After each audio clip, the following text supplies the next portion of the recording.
Habíamos hablado que USB era una norma que había surgido de múltiples empresas importantes que habían propuesto una normativa que permitiera conectar periféricos con distintos tipos de computadoras sin tener que hacer para el usuario ningún tipo de programación, ni configuración, ni abrir la computadora, ni nada que se le pareciera. Por ese motivo, USB fue ingresando paulatinamente porque hubo muchas cosas que se tuvieron que ir probando desde el inicio. Piensen ustedes el salto que fue que los fabricantes de impresoras un buen día dejaran de utilizar el puerto paralelo y empezaran a fabricar solamente impresoras que se pudieran conectar a USB. Fue realmente algo en ese momento revolucionario. Fue una decisión de quemar las naves y que no tenía marcha atrás. Se detectaron errores, se fueron corrigiendo, se fue mejorando la velocidad de comunicación hasta llegar al USB que hoy tenemos. Y que sigue evolucionando felizmente.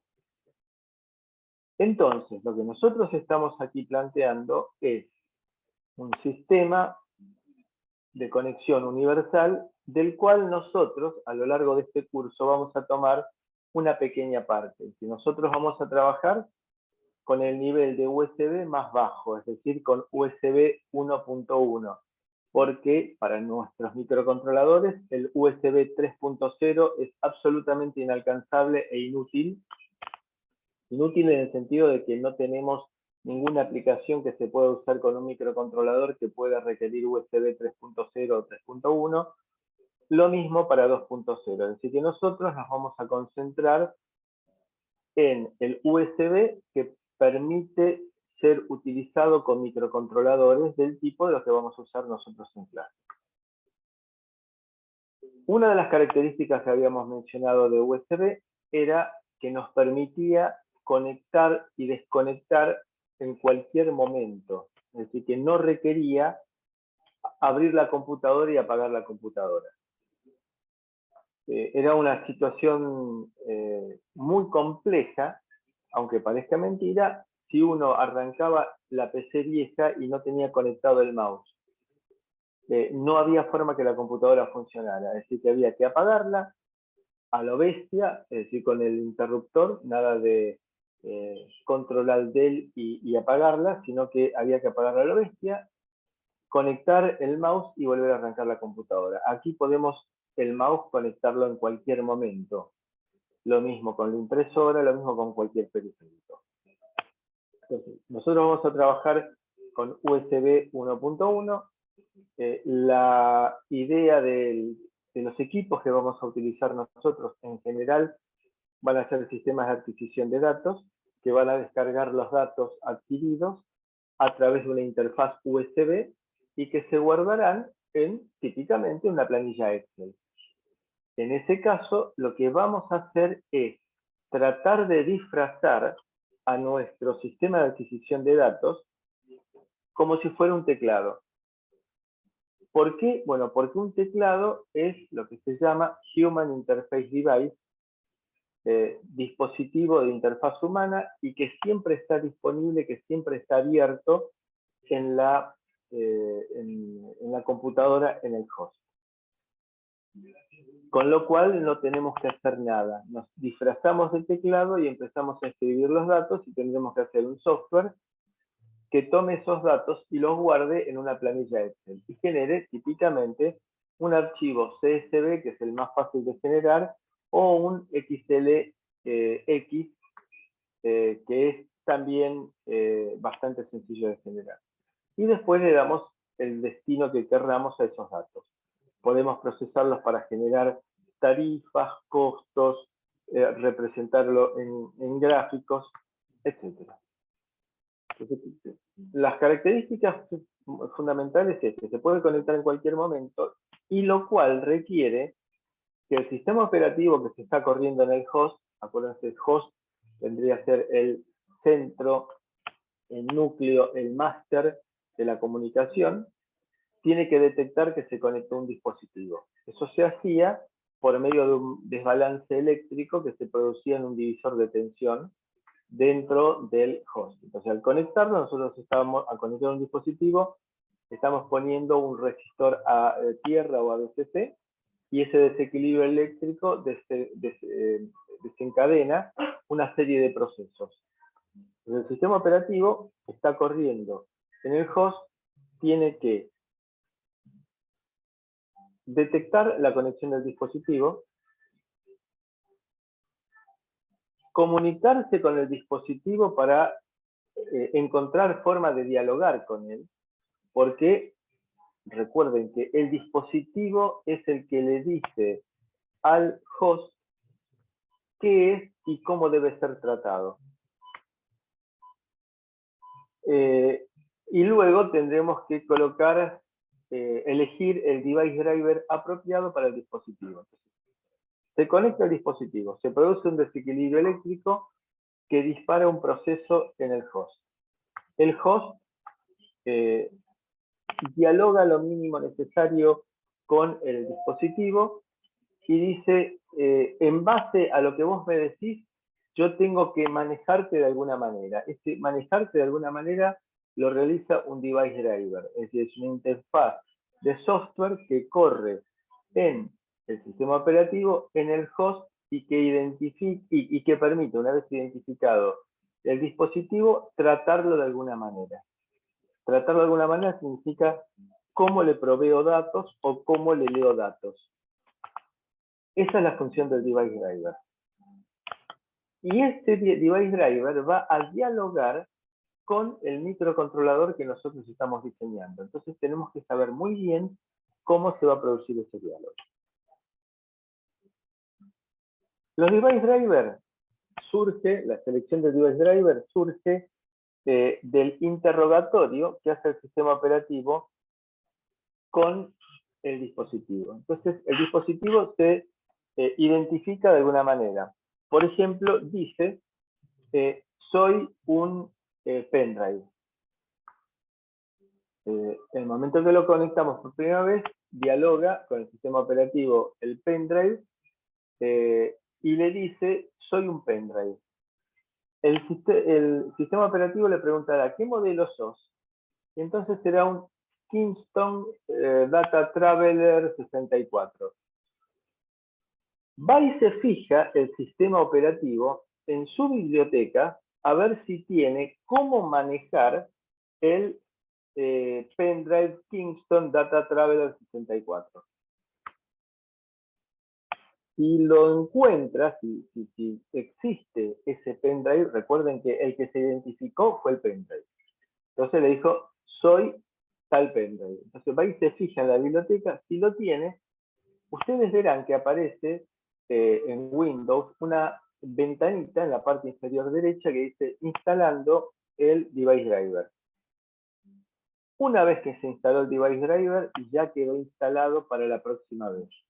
No es necesario toda esa búsqueda de device driver. Quedó como un device driver activo. Luego, entonces ya sabe cómo tratarlo. Y a partir de ahí empieza el diálogo normal del sistema operativo con el device driver. Con el device. Con el device. Ahora bien, ¿qué sucede si lo que yo conecte es un sintonizador de televisión? Sintonizadores de televisión que existen, después les voy a mostrar cómo es uno, no es un dispositivo habitual, es un dispositivo fuera de lo común. Con lo cual, lo que se le hará es decirle al dispositivo, coloca un CD con el device driver o coloca la dirección de internet en el cual tengo que ir a buscar el device driver. Entonces tenemos tres categorías distintas de dispositivos. Los dispositivos que son Human Interface Device que se manejan como teclado o como mouse, que no necesito hacer nada. Los dispositivos que son habituales, como por ejemplo un pendrive, y que lo encuentra el sistema operativo en su biblioteca de device driver. Y la tercera opción, que sea un dispositivo poco frecuente o un dispositivo que es un prototipo, entonces se pide el device driver. Si yo tengo que utilizar, si yo genero, fabrico, diseño un dispositivo fuera de lo común, que no puede interpretarse como Human Interface Device, tendré que escribir mi device driver. Tanto Windows como Linux ofrecen herramientas para que uno diseñe el device driver. No es una cosa mortal, pero tampoco es una cosa trivial que uno hace mientras está tomando el café con leche a la mañana. Con lo cual, trataremos en lo posible de evitar escribir el device driver. ¿Preguntas? ¿Alguna duda?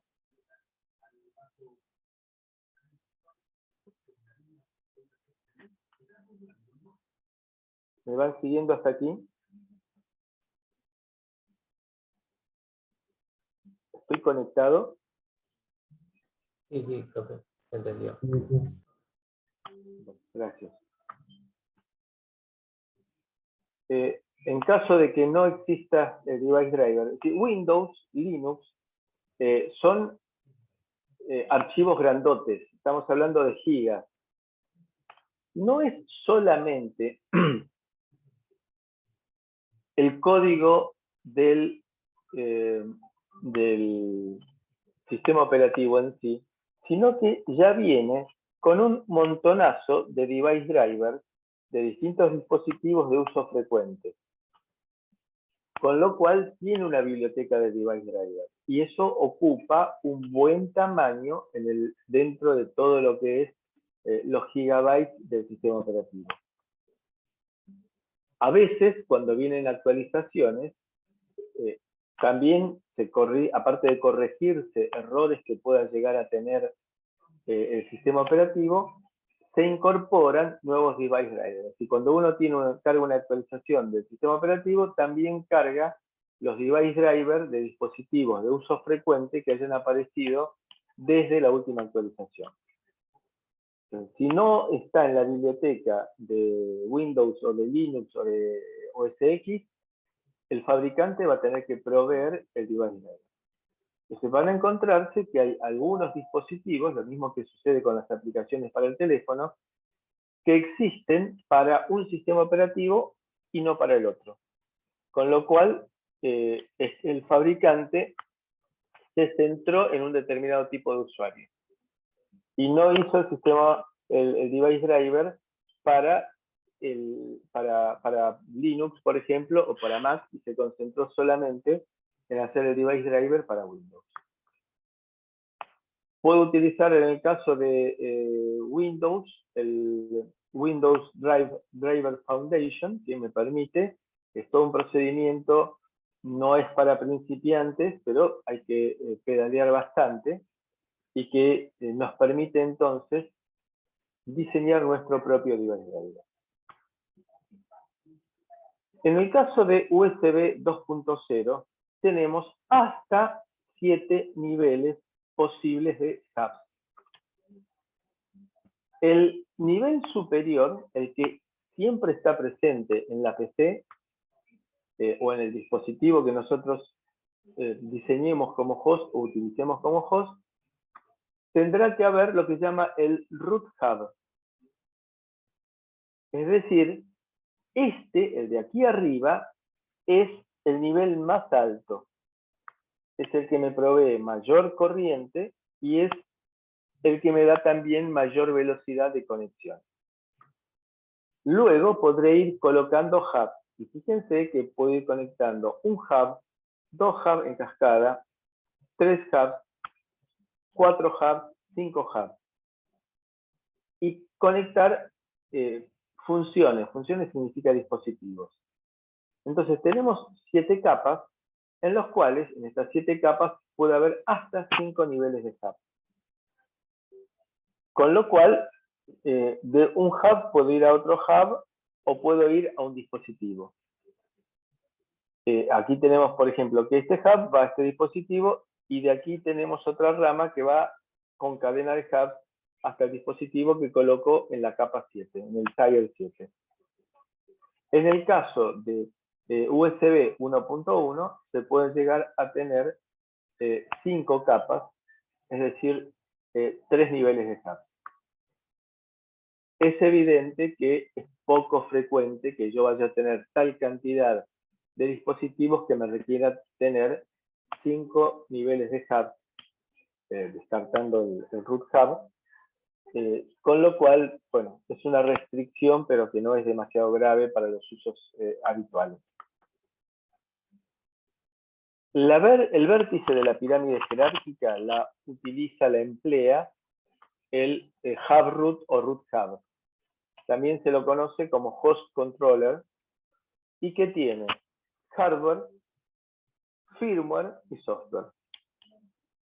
Sí, firmware que se encarga de manejar directamente el hub y software que está a un nivel más alto y que es el device driver que permite manejar USB.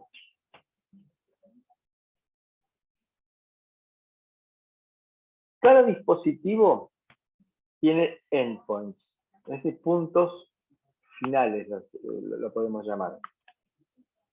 Son los lugares en los cuales entran y salen datos. Vamos a tener endpoint de entrada y endpoint de salida. Recuerden que el concepto de endpoint de entrada o de salida se hace teniendo en cuenta el punto de vista del host. Recuerden que esta es una configuración netamente jerárquica y por lo tanto todo es desde el punto de vista del host. Por lo tanto, un endpoint de entrada será un dispositivo que provee datos, como por ejemplo puede ser un escáner. Y un endpoint de salida será aquel que consume datos, por ejemplo, una impresora. Entonces, un endpoint de entrada crea datos, un endpoint de salida consume datos. Los endpoints, bueno, la configuración general es que el root hub o hub root permiten entregar hasta 500 mA. 100 mA van a estar dedicados al consumo, a alimentar el hub que eventualmente le conectemos. Si no tenemos 500 mA, yo puedo utilizar un USB para cargar pilas, por ejemplo. Sí, de hecho, yo tengo un cargador de pilas que está pensado para conectar sobre un puerto USB, con lo cual es una gran ventaja porque me ahorro de tener que llevar un conector especial para conectarme a 220. No uso una ficha 220 cuando voy a un hotel, por ejemplo, sino que lo conecto a la PC y se mantiene activo aun cuando durante la noche, por ejemplo, apago la PC, se mantiene activo. El endpoint será el lugar en donde entran o salen datos dentro de un sistema USB. El endpoint de entrada es un escáner, típicamente, y el endpoint de salida es una impresora, típicamente. Existen, obligatoriamente, tiene que tener, el dispositivo que conectemos tiene que tener por lo menos un endpoint. El endpoint es exclusivo de los dispositivos, de los devices, de aquello que nosotros vayamos a colocar alrededor del host. El host no tiene endpoints, aunque sí tiene buffers, que los manejará el sistema operativo a través del device driver y colocará los datos que después se serializarán por vía USB y se almacenarán los datos que vengan en forma serie a través de USB. En esos buffers se almacenan datos para transmitir y se arman paquetes de recepción. Los endpoints van a ser numerados desde 0 hasta 15 de entrada y 0 hasta 15 de salida. Es decir, que en total tendremos 32 endpoints. Existe un endpoint obligatorio, que es el endpoint 0, que tiene que tener todo dispositivo. Aunque lo único que haga sea prender y apagar un LED, ese dispositivo tendrá que tener un endpoint 0 para poder ser utilizado. Si no tiene ese endpoint 0, que es un endpoint de control, no podrá ser conectado y no podrá funcionar. Entonces, el endpoint 0 va a ser bidireccional, es decir, que tendremos endpoint 0 de entrada, endpoint 0 de salida, y ahí es donde se escribirá programación de cómo tiene que funcionar el dispositivo y se leerá el estatus de ese dispositivo.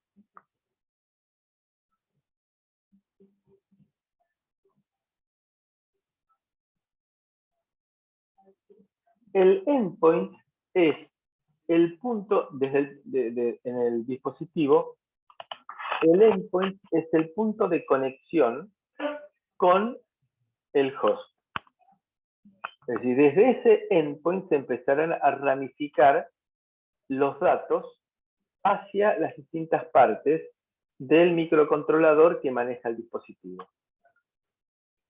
Pueden existir múltiples endpoints en un dispositivo. Hoy en día, una impresora de las comunes que tenemos en nuestra casa o en nuestro trabajo, tiene, aparte del endpoint 0, obligatorio, bidireccional, tendrá endpoints que permiten manejar el escáner, será un endpoint de entrada, y tendrá endpoint de salida, que es el que me permite imprimir. Eventualmente tendrá también un endpoint de fax. Para recibir fax será un endpoint de entrada, para enviar fax será un endpoint de salida. Es posible que un dispositivo tenga múltiples endpoints, porque tiene distintos puertos de comunicación con USB para distintas funciones. La cantidad de endpoints que tengamos va a depender del diseño. Los endpoints son unidireccionales, es decir, puedo tener endpoint 1 de entrada y un endpoint 1 de salida. Cada dispositivo tendrá una determinada cantidad de endpoints que lo genera el diseñador en el momento de la concepción del producto. Salvo el endpoint 0, que siempre tiene que existir, el resto de los 15 endpoints de entrada y los 15 endpoints de salida se asignan de acuerdo con el criterio del diseñador.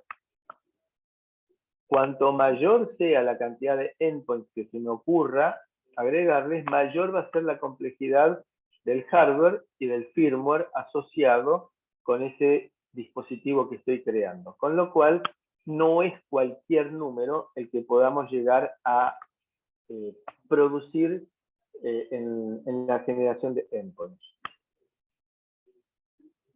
Cada endpoint tiene que tener definidos, es decir, como fueran cartelitos, que lo permiten identificar y luego utilizar. Tiene que tener un número de identificación, por ejemplo, endpoint 3, dirección de transferencia de datos, es decir, endpoint de entrada, endpoint de salida, y tipo de transferencias que soporta. Vamos a ver que existen múltiples tipos de transferencia, básicamente 4 tipos de transferencia distintos dentro de USB. También vamos a tener que especificar el tiempo de demora en acceder al bus USB, la cantidad de bits por segundo necesario para transaccionar, es decir, el tamaño del paquete y la velocidad a la cual voy a trabajar, cómo maneja los errores, es decir, qué tipo de detección y corrección de errores va a utilizar, y aparte el máximo tamaño de paquetes que va a utilizar. Y fíjense que este es un conjunto de parámetros que son imprescindibles que los conozca el host para saber cómo tratarlos. Es decir, más o menos, cuando yo llego en un viaje de larga distancia, llego a mi lugar de destino, lo primero que tengo que decirle es buen día, hablo español. O good morning, I speak English. Entonces, el interlocutor ya empieza a saber cómo tratarme. Soy turista, voy al hotel Rex. Ese tipo de información es el que va a permitir que el pasajero que está llegando, el paquete que está llegando, termine en el hotel Rex, es decir, termine en el endpoint adecuado. Tiene que estar entonces de acuerdo el host con el device, para lo cual el device tiene que presentarse. Y todo ese fenómeno de entrar y decir, buenas, hablo español, quiero ir al Hotel Rex, va a tener que estar guardado en una tablita que está en la memoria flash del microcontrolador que maneja USB y que se llama Device Descriptor, descriptor del dispositivo. Y luego vamos a ir viendo que tenemos distintos tipos de descriptores adicionales. Entonces, el primero de todo tendrá que ser el Device Descriptor que dice, buenas, hablo español, me llamo Marcelo Romeo y voy al Hotel Red. Bueno, eso va a estar en una tablita que se llama Device Descriptor. En el momento en el cual se detectó el desequilibrio eléctrico, se activó la identificación del dispositivo que se conectó, se lo voy a tener que enviar al host para que me identifique y sepa cómo tratarlo. ¿Alguna duda, pregunta, consulta? Por mi parte no. Todo bien.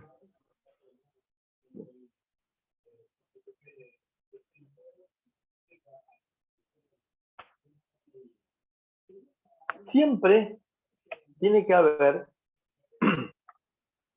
un mecanismo básico de comunicación que sea el elemental. Algo así como el lenguaje de señas, que en todo el mundo sirve para indicar que quiero comer o que quiero ir a dormir. Es decir, existe ese lenguaje de señas. Bueno, el lenguaje de señas es un método default de control que usa un par de endpoints básicos, una entrada y una de salida, para que en el momento de la conexión pueda llegar a inicializarse el sistema de detección en el host de las características del dispositivo que acabo de conectar. El concepto de pipe, que si ustedes recuerdan lo habíamos introducido cuando hablamos de sistemas operativos, el Default Control Pipe vendría a ser una conexión básica de control y que permite comunicar el sistema operativo a través del device driver con el endpoint 0. Este Default Control Pipe va a soportar las transferencias de control. Control es uno de los tipos de transferencias que se van a poder realizar entre host y device. Recuerden que es una comunicación muy jerárquica. El dispositivo en USB 1.1 y 2.0, el dispositivo no puede iniciar ninguna transacción, sino que las transacciones las va a iniciar siempre el host. Va a ir a preguntar mouse, ¿tenés alguna novedad? Impresora, ¿tenés alguna novedad? Y hasta que si yo soy el mouse, hasta que el host no me pregunte, no voy a poder mover absolutamente nada. No voy a poder indicar que se movió. Si puedo haber en ese lapso hecho cualquier locura con el mouse que no va a ser detectada. El endpoint 0 siempre va a estar accesible. El endpoint 0 siempre va a estar accesible. Es decir, no es un endpoint que yo pueda llegar a borrar en algún momento. Cualquier otro endpoint lo puedo llegar a desconectar en algún momento. Por ejemplo, para tratar de bajar el consumo. El endpoint 0 siempre va a estar activo.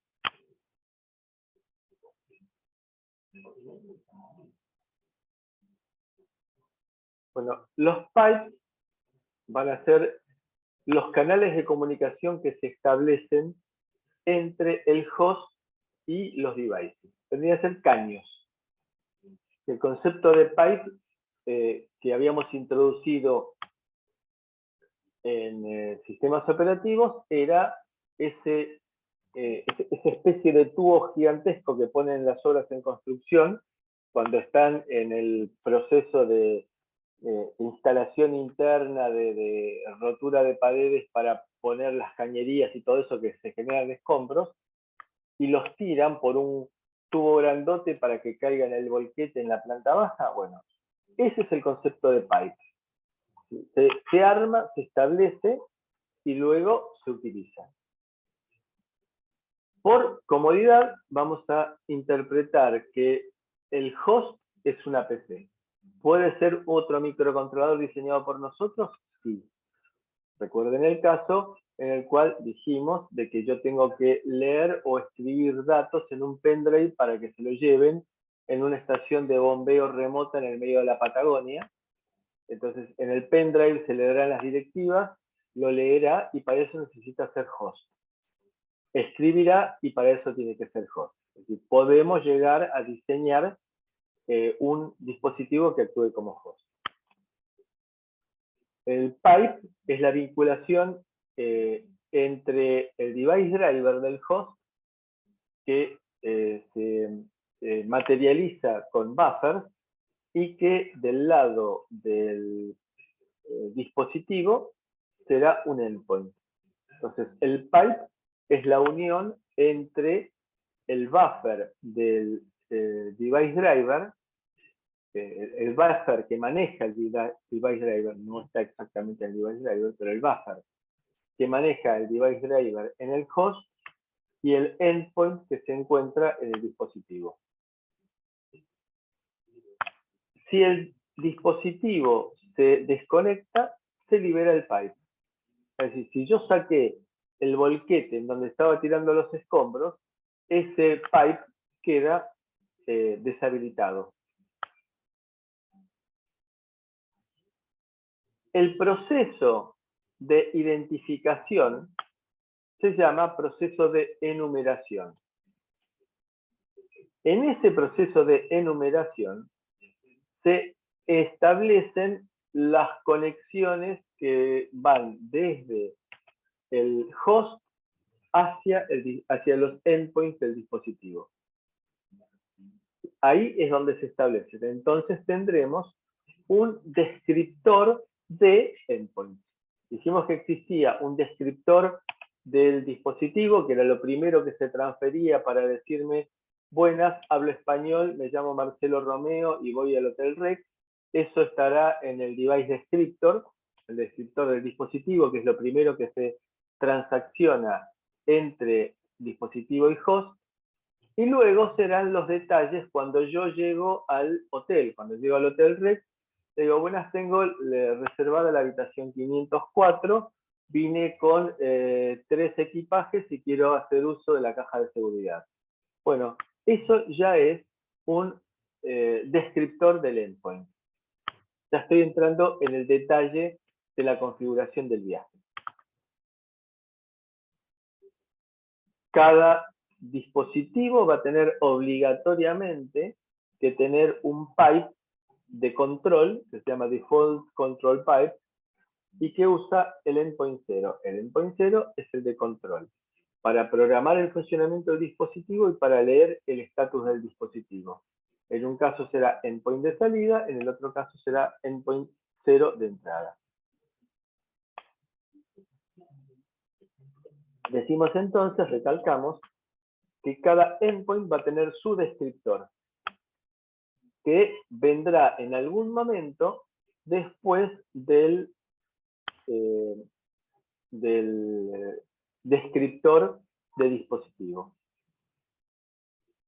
Cada descriptor, cada endpoint está configurado por un descriptor, pero que no es un descriptor que yo lo escribo como a mí se me ocurra, sino que es una estructura que está definida por USB. Entonces me dice, vamos a ver después una animación, en la próxima clase, una animación de cómo es esto, y que permite entonces que se pongan de acuerdo. Porque si yo llego a un país desconocido, en el cual no saben que lo primero que yo voy a decir es el idioma que voy a hablar, y luego mi nombre, y luego a dónde quiero ir, pueden interpretar que quiero ir al hotel español, que el lenguaje que hablo es Marcelo Romeo, y que mi nombre es Rex. Con lo cual, tengo que hablar en determinado orden, y eso es lo que nos provee la estructura asociada con cada descriptor. Los descriptores, entonces, son simplemente tablas que voy a tener que colocar en la memoria flash del microcontrolador y que a requerimiento del host iré enviando desde el dispositivo hacia el host. La descripción, el descriptor del endpoint va a tener que tener qué tipo de endpoint es, entrada o salida, qué tipo de transferencia va a soportar, eso vamos a verlo en minutos, el tamaño máximo de paquetes y, eventualmente, cuando corresponda, el intervalo de interrogación, es decir, el intervalo entre transferencias. Recuerden que todo se maneja a través de requerimientos del host. No es algo que el dispositivo pueda llegar a manejar, salvo lo único que puede llegar a decir es interrogame cada medio segundo. Entonces, los pipes son entidades abstractas, son entelequias, no tienen una existencia física, no es un cable físico, sino que es una abstracción que es la que vinculan al host con los endpoints del dispositivo. Es un canal de comunicación virtual y pueden ser de dos tipos mutuamente excluyentes. O stream, para manejar datos en forma desordenada, es decir, sin estar caracterizada por ser un solo tipo de datos, es decir, es un pipe de esos en los cuales tiro restos de mampostería, cables, restos de cemento, pedazos de fierro que me quedaron al ir cortando. Bueno, el stream no tiene una estructura definida, mientras que el message sí guarda estructura, por ejemplo, de paquetes de datos. Por ejemplo, transmito paquetes de datos de 16 bytes, siempre. Entonces, stream es desordenado, message es metódico. Para realizar una transferencia en un pipe se requiere definir cuánto tiempo y cuántos datos voy a transferir, cuántos tiempos significa que voy a tener ranuras de tiempo asignadas a cada dispositivo. Se me asignan una ranura de tiempo y tengo que saber en esa ranura de tiempo qué cantidad de datos voy a poner. Entonces, al principio, cuando enumero, cuando digo qué tipo de endpoint es, me tiro el lance y le pido tal duración de transferencia. Fíjense, dije me tiro el lance porque va a tener que hacer el sistema operativo la asignación de trama. Es decir, si yo tengo ranuras de tiempo, voy a tener que esas ranuras de tiempo asignarlas con algún criterio a cada uno de los dispositivos. Y a cada uno de los endpoints de los dispositivos. Entonces se hace los requerimientos y que depende, el formato de esos requerimientos depende del sistema operativo y que permiten entonces poner de acuerdo a cada endpoint con el sistema operativo.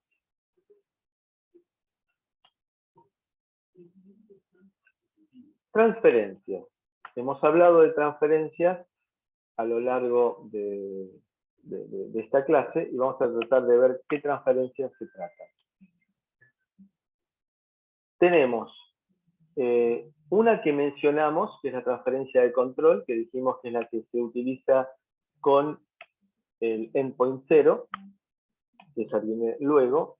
Y luego tenemos transferencias por interrupción. Que quede claro. Transferencias por interrupción es un término que a los electrónicos se nos presta a confusión. Transferencias por interrupción no es el concepto que nosotros manejamos habitualmente, sino que transferencias por interrupción quiere significar que son dispositivos de uso esporádico, como teclado, como mouse. ¿Por qué hacemos esta discriminación? Bueno, porque si yo oprimo una tecla y en lugar de responderme en 300 microsegundos, me responde en 315 microsegundos, no hay problema.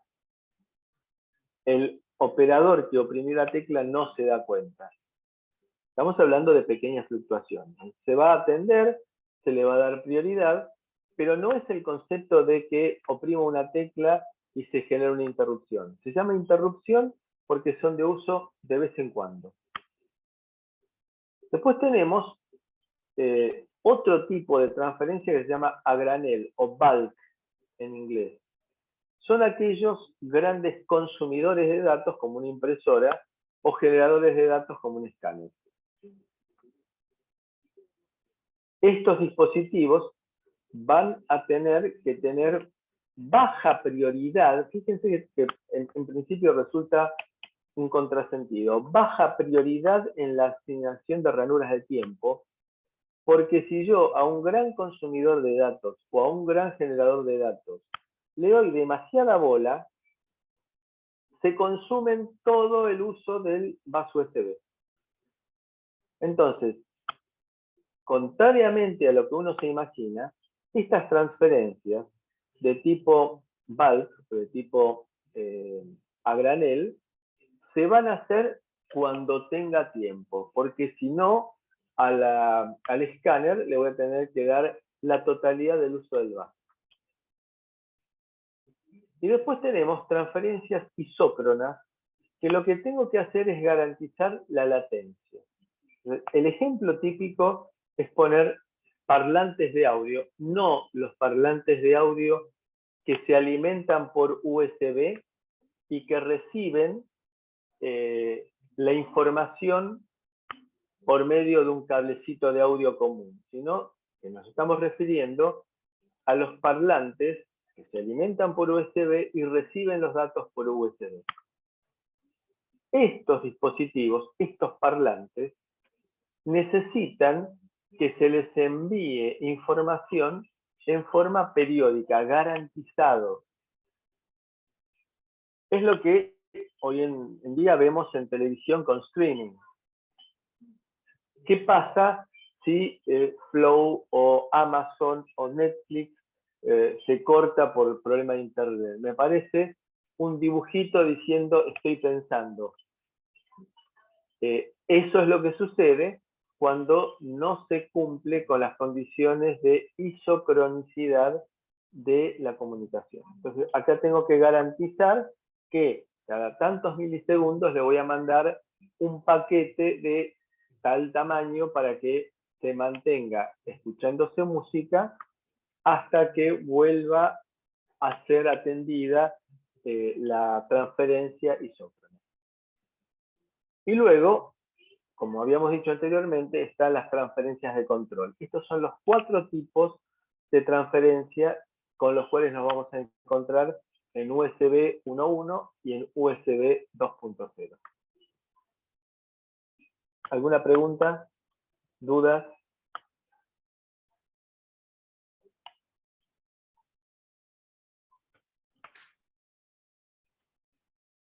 Resumen. Transferencia por interrupción. Pocos datos y esporádicos. Teclado y mouse. Bulk o a granel, masiva. Requiere verificación. Isócrona. Se requiere latencia, es decir, que se envíen con periodicidad datos. Un detalle importante. No se verifica, es decir, yo mandé los datos en transferencia isócrona, hermano, parlante, arreglátela. Yo no voy a estar esperando a que vos me des confirmación de que los datos te llegaron bien, que no hubo error. Si hubo error, saldrá algún sonido disonante o saldrá algún sonido que desafine. Pero no es que te envío un paquete, lo recibí bien, bueno, te mando otro paquete, uy, lo recibí con error, bueno, te lo reenvío. Eso aparece en las otras opciones, no aparece en isócrona. Interrupciones isócronas se pueden llevar hasta el 90% del tiempo, mientras que bulk se va a llevar lo que quede, cuando se pueda. En USB 1.1 vamos a trabajar con tramas de 1 milisegundo. Es decir, vamos a dividir toda la comunicación en tramas de 1 milisegundo y en ese milisegundo le iremos asignando al dispositivo 5 endpoint 0 80 microsegundos, al dispositivo 2 endpoint 1 le vamos a asignar 120 microsegundos y eso lo asigna con algún criterio el sistema operativo.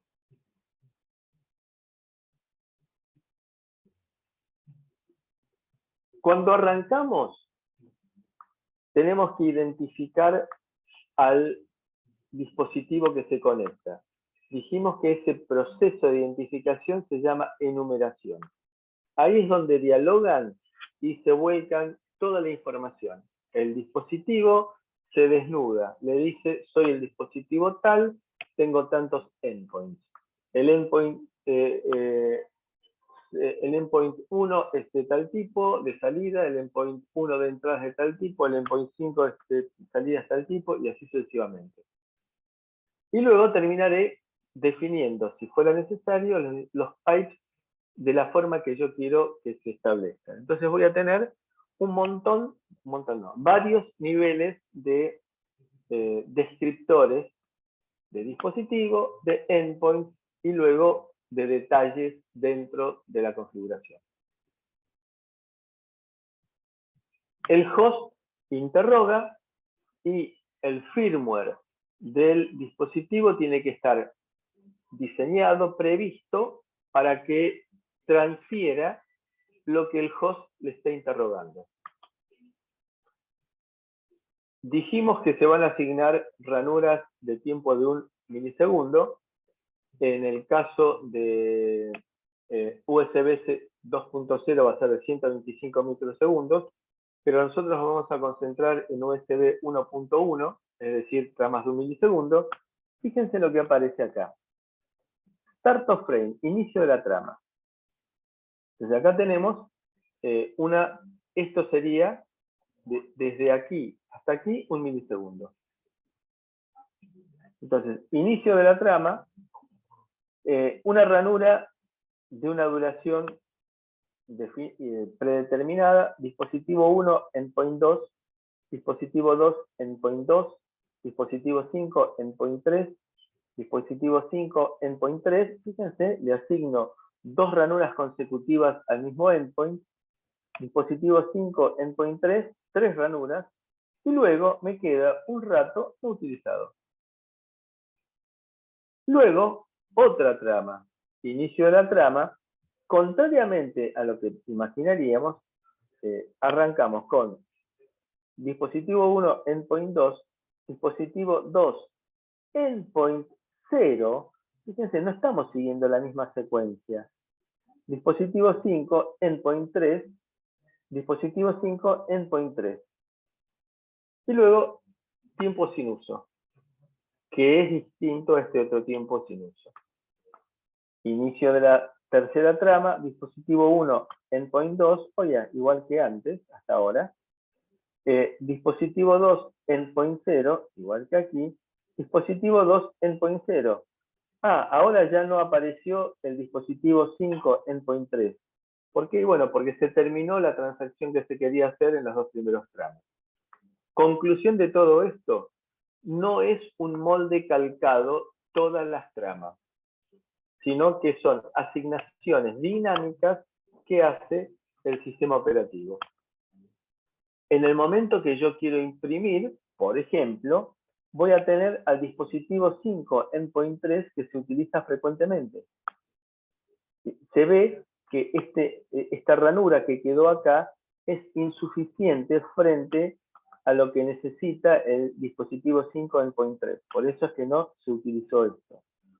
Y acá tengo dispositivo 5 endpoint 3 que pareciera que tiene la misma duración que estos de aquí, y dispositivo 5 endpoint 3 más chiquitito, significa ahí terminé el último pedacito de datos que necesitaba imprimir. Listo. Conclusión, no voy a volver a utilizar al dispositivo 5 endpoint 3 hasta que tenga que imprimir otro archivo. En resumen, entonces, esta asignación de ranura es dinámica y definida por el sistema operativo.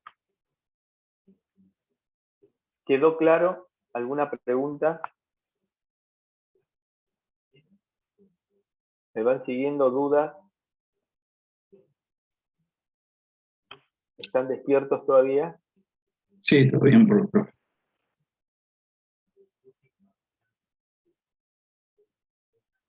Las transferencias son, dijimos, control para identificación y configuración. Es obligatoria, sí tiene que existir y tiene que permitir trabajar en baja velocidad. Eso sería el lenguaje universal, trabajar en baja velocidad en el momento de la conexión. Es el lenguaje. Y luego vienen la cantidad de bytes por milisegundo con la cantidad de transacciones que puedo llegar a realizar por cada microframe. Tanto para high speed como para full speed. High speed significaría USB 2.0, full speed significaría USB 1.1, 12 megabits por segundo. Bulk, ¿es obligatoria? No. ¿Permite trabajar en baja velocidad, en low speed? No. Puede llegar a realizar hasta 1216 transacciones por frame. 1216 bytes, es decir, 19 transacciones de 64 bytes cada una por frame. Mouse y teclado, es decir, interrupción. ¿Es obligatorio? No. ¿Permite trabajar a baja velocidad? Sí, porque evidentemente el mouse o el teclado no tienen por qué trabajar en alta velocidad. Y acá el tamaño para USB 1.1 son 64 bytes por segundo, por milisegundo. Con lo cual, evidentemente, para un teclado, para un mouse, está recontra bien. Isócrono es para streaming de audio y de video, digamos. Esto es muy optimista, que pueda llegar a usar en USB 1.1 transacciones de video. ¿Es obligatorio que exista? No. ¿Se permite trabajar en baja velocidad? No. Y se va a poder realizar una sola transacción, es decir, un solo paquete de 1023 bytes por milisegundo. Seguimos hablando un poquito de lo que nos interesa. En la transferencia de control puede ser entrada-salida, en bulk también. La interrupción también entrada-salida, USB 1.0 solamente soporta transferencia de entrada, no es nuestro caso. Isócrona, in y out.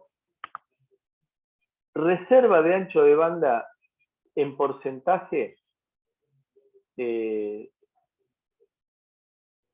de 10 a 20%, y interrupción e isócrona se llevan el 90 u 80%, de acuerdo con el tipo de velocidad que se haga. Si a nosotros nos interesa solamente low y full speed, es decir, USB 1.1, entonces sería 90% se puede llevar. Corrección de errores, la que no tiene corrección de errores es la transferencia isócrona, que es la de audio, que dijimos, hermano, arreglátela como puedas. La comunicación de control es esquemática, es decir, es enviada a nivel de mensaje, lo cual es razonable porque tienen que seguir un protocolo, porque si no nos malinterpretamos, mientras que las transferencias bulk, interrupt e isócrona pueden ser de tipo stream, es decir, que vayan sin estructura los datos. Se garantiza la latencia, la velocidad de envío. En el único que se garantiza es en la transmisión, en la transferencia isócrona, que es necesario porque si no se pierde audio.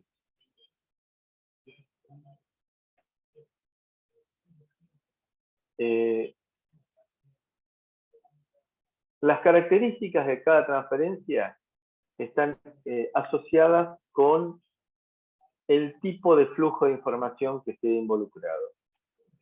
El formato de datos impuesto por USB, la dirección del flujo de comunicaciones, entrada o salida, tamaño del paquete, si no puedo decir que voy a transferir un paquete de 3 megabytes porque no me lo permite USB, porque lo que requiere son fragmentos para poder darle atención a todos.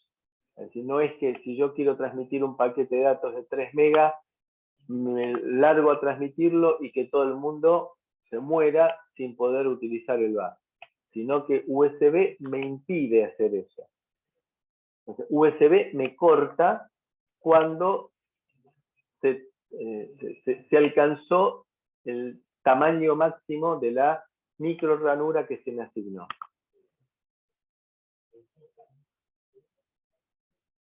Y vamos a ir redondeando el tema de hoy para entrar en la actividad práctica.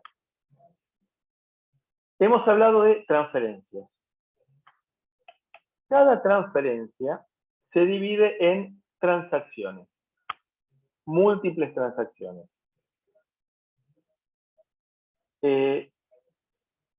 Una transacción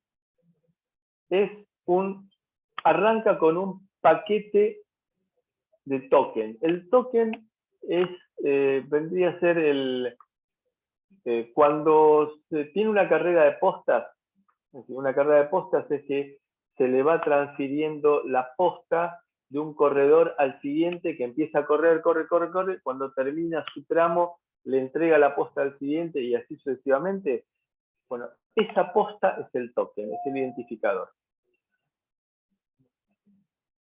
Toda transacción arranca con un paquete token, es decir, identificador. Yo voy a hacer tal cosa, voy a leer un buffer, voy a escribir un buffer, identifico qué es lo que quiero hacer.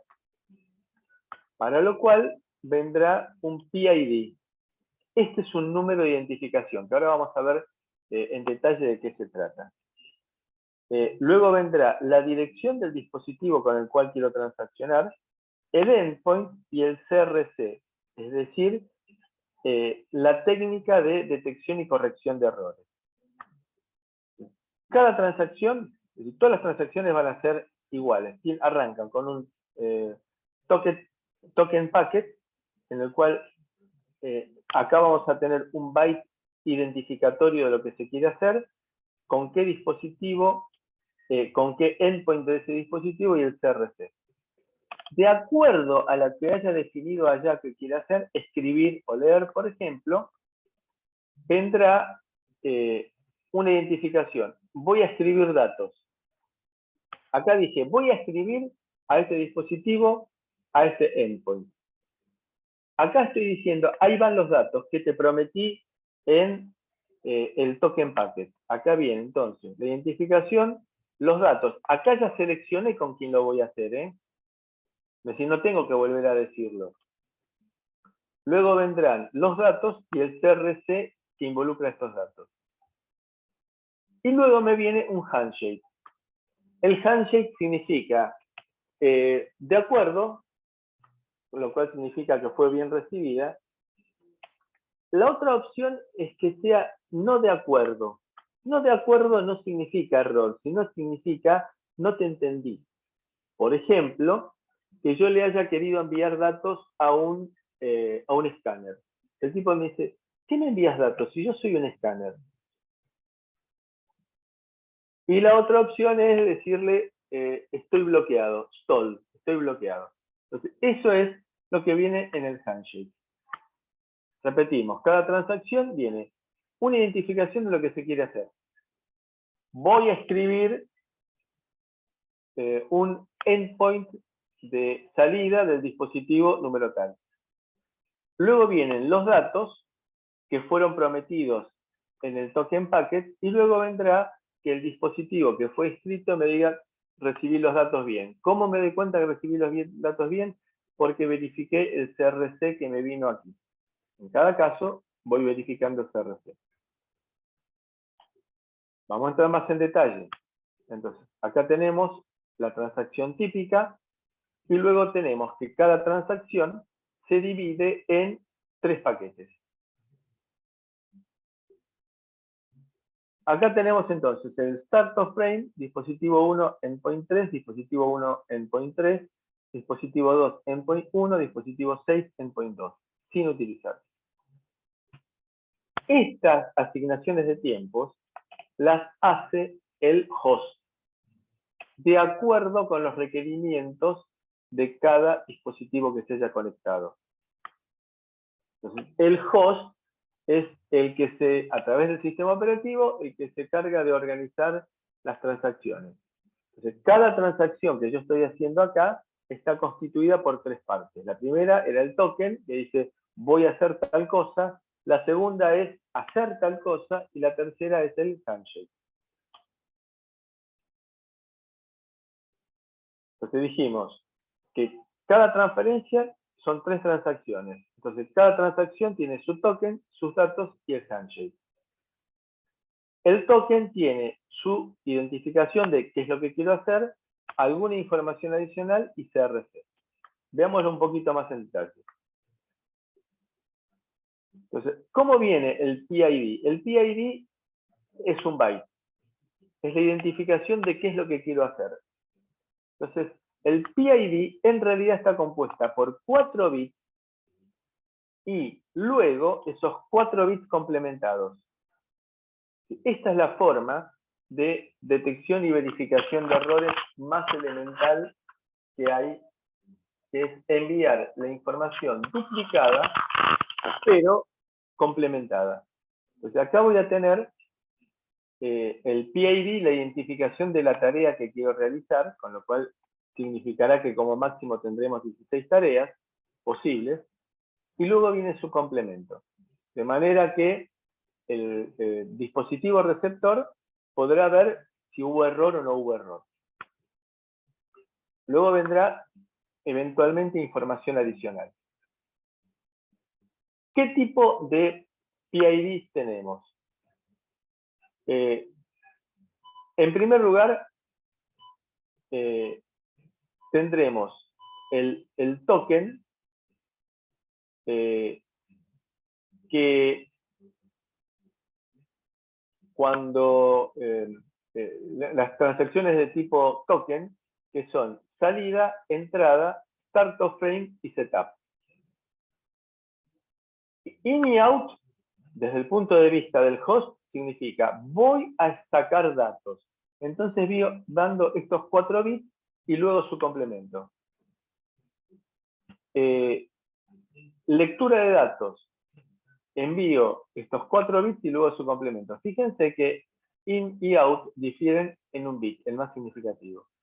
Start of frame será el token indicador de inicio de la transacción, tiene que estar siempre presente al inicio de la trama, y es la secuencia 0101 para sincronizar los relojes de host con device, y setup es el que permite comunicarse con el endpoint 0, que es el de control. Setup significa te voy a programar. Luego vendrán los paquetes de datos, el token de paquetes de datos. Perdón, el PID de datos. Data 0 y data 1.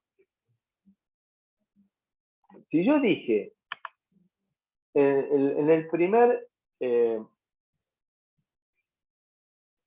aquí, en esta transacción, aquí voy a decir out. Acá voy a enviar los datos. Y luego esperaré el handshake. Esto significa que voy a decir out, luego enviaré los datos. ¿Cuál es la diferencia entre data 0 y data 1? Desde el punto de vista funcional, son iguales.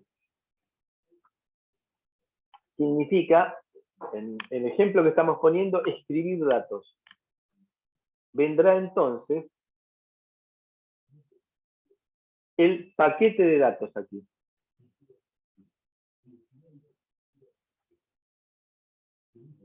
La diferencia es que desde el punto de vista funcional es exactamente lo mismo, operan igual, hacen lo mismo, pero USB exige que cuando envío varios paquetes de datos, tienen que producirse la secuencia data 0, después enviar otro paquete de datos data 1, luego enviar otro paquete de datos data 0 y así sucesivamente, alternándose data 0 y data 1. Si vienen 2 paquetes data 0, significa se perdió un paquete data 1, error, suenan las alarmas, vienen los bomberos. Lo mismo si vienen 2 paquetes consecutivos data 1. Y luego el handshake, que es el que recibió los datos, que tiene que decirme acknowledge, todo bien, not acknowledge,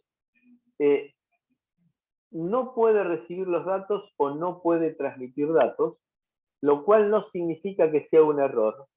Y stall se encuentra con que stall es bloqueo, significa por alguna razón el dispositivo está bloqueado. Y después, bueno, hay un especial que es el que se utiliza para avisar que hay que pasar al modo low speed porque los dispositivos son low speed. Entonces, de vuelta. PID, acá dijimos que son 4 bits para indicar qué quiero hacer, in, out, dirección del dispositivo, 7 bits, dirección del endpoint, 4 bits. Claro, dijimos que podemos tener 16 endpoints, 4 bits. Dijimos que podemos llegar a conectar hasta 128 dispositivos, 7 bits. y luego vendrá un CRC de 5. El Start of Frame será una identificación de 4 bits de Start of Frame, inicio de trama, 4 bits con el complemento, y luego vendrá un número de 11 bits que es un contador automático que va generando el host. También permitirá detectar que si me salteo, es decir, si recibo un identificador de trama 1, 2, 3, 4 y después recibo 1, 2, 3, 7, significa me perdí tramas en el medio. Algo pasó. El formato será entonces para transmisión de datos o recepción de datos, de acuerdo a lo que haya definido en el primero, será 4 bits para decir data 0, por ejemplo. Luego el paquete de datos, que dependerá del tipo de transacción, será de 0 a 1023. Y luego vendrá un CRC importante de 16 bits. Y se me responderá con un acknowledge, not acknowledge o un stall.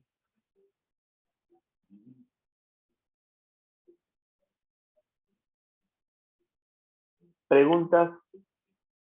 Entonces, recordemos, para redondear esta parte, que cuando se enumeraron, el microcontrolador que está dentro del device envió estructuras al host, identificándose. Entonces, el host sabe qué tipo de transacción tiene que hacer con cada endpoint. Entonces, sabrá que un endpoint lo tendrá que trabajar como control, otro endpoint como isócrono, otro endpoint como valve. O un dispositivo que puede llegar a tener varios endpoints, algunos los trabajará como interrupción, algún endpoint lo trabajará como valve, por ejemplo. Entonces, eso lo sabe el host porque lo obtuvo en el proceso de numeración, es decir, el interrogatorio que se produjo al final de todo el proceso de conexión, desde el momento que se detectó que hay un nuevo dispositivo. ¿Preguntas?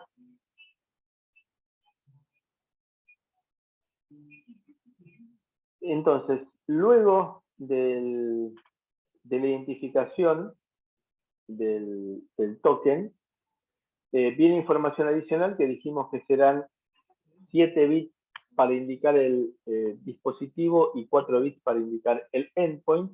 Y este es el orden. Primero es el bit menos significativo y por último el bit más significativo en cada caso. Y luego vendrá un CRC, para que el receptor detecte si hubo fallas o no. Entonces, recién dijimos que era el PID. Y ahora lo que tenemos es el CRC dentro de la estructura que, para el caso de que sean paquetes de datos chiquitos, se utiliza un CRC de 5 bits, que es rápido de calcular, es decir, un CRC5, polinomio x a la quinta más x al cuadrado más 1, mientras que para los paquetes de datos más importantes se usa un CRC más grosso, que es CRC16, x a la 16 más x a la 15 más x al cuadrado más 1. Esto significa que tienen un 1 en esta posición, en la posición 16, en la posición 15, en la posición 2, en la posición 0. Y ese es el polinomio por el cual se divide todo el paquete de datos para generar el CRC. El paquete arranca, primero es el sync, que es para sincronizar el reloj, es la transición de 0 a 1 de forma diferencial. Luego viene el PID. Y por último, al final de la última trama, para decir que empieza luego una nueva trama, se envían simultáneamente a 0 de más y de menos. Eso es lo que se llama fin de paquete. Y acá empieza un nuevo paquete, que arrancará con sync, identificación, etc. Y acá están los distintos PID posibles. Start of frame, que es el primero de todos, para iniciar la trama de 1 milisegundo.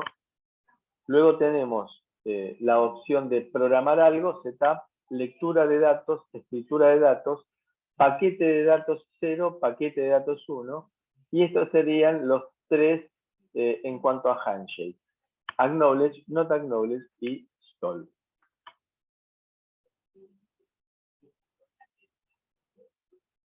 ¿Alguna pregunta?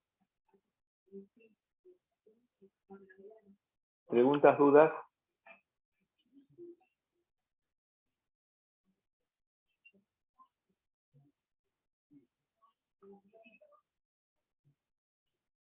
Bueno,